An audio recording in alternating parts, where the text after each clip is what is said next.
Hi, First Baptist Church of Brownsville. Chris McQueen here, coming to you from Camp Harlow in Eugene. It is a beautiful place here. It is actually a very nice place to be quarantined. Our kids are having the time of their lives, running the camp.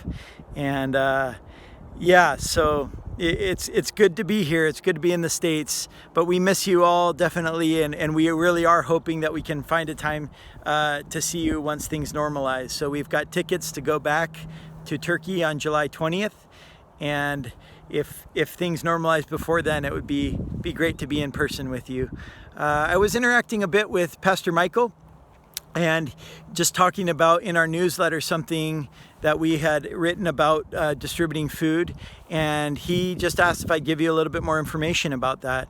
So we are trying to raise $2,500 to just give out food cards and bags of food to some of the poorest families around us within the 3 provinces around our town in Cappadocia that we primarily already have relationships with. So, some of these people are believers, brothers and sisters, and some of them are not. Some of them are Muslim background, but we're just praying that God would open up the doors for us to really love these people in both word and deed. These people are coming from a background, let's see, there's Afghans, Iraqis, Iranians, and some poorer Turks that we're distributing to. And most of these people are just kind of living paycheck to paycheck, trying to put food on the table. And just a situation like that, it's not the COVID, but it's really the economic impact of shutting the economy down and the jobs that they've lost, and they can't pay their rent, and they can't afford food.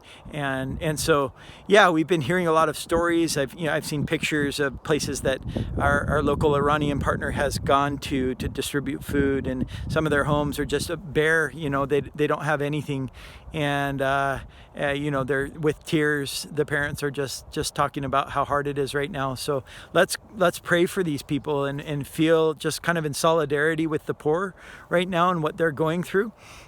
If you want to partner financially to help with food, that would be great. And if you want to involve your families and tell the stories of these people and what they're going through, so your kids can also develop compassion for the third world and our brothers and sisters, especially who are going through a lot of suffering right now.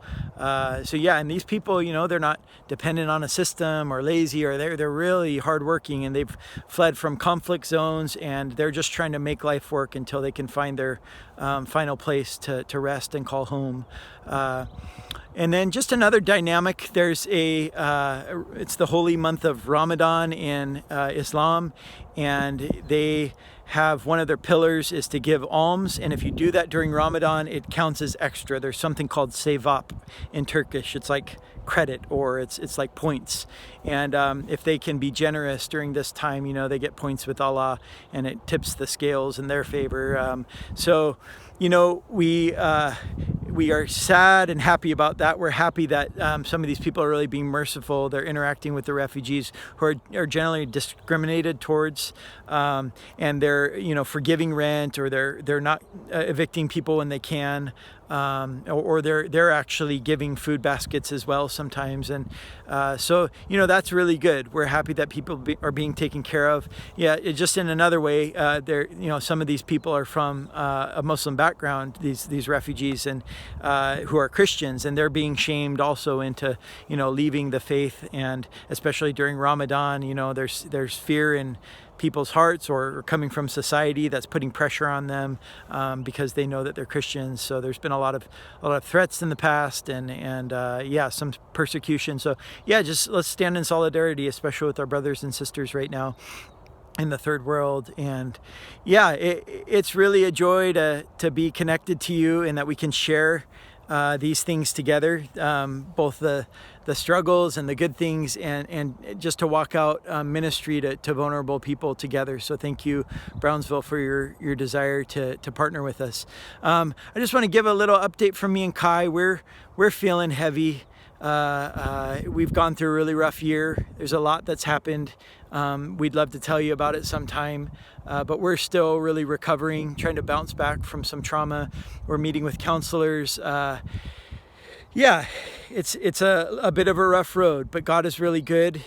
And we're actually in a really sweet place right now, really Camp Harlow for us, with our kids being able to just enjoy themselves. Kai and I get a lot of walks together where we're just catching up on communication. We've been so busy with things, we haven't even had time to, communicate. So it's feeling really good being here, just having a rest. But would you just keep praying for us, for Kai and I, for our family, just that we get all that we need before we head back in July.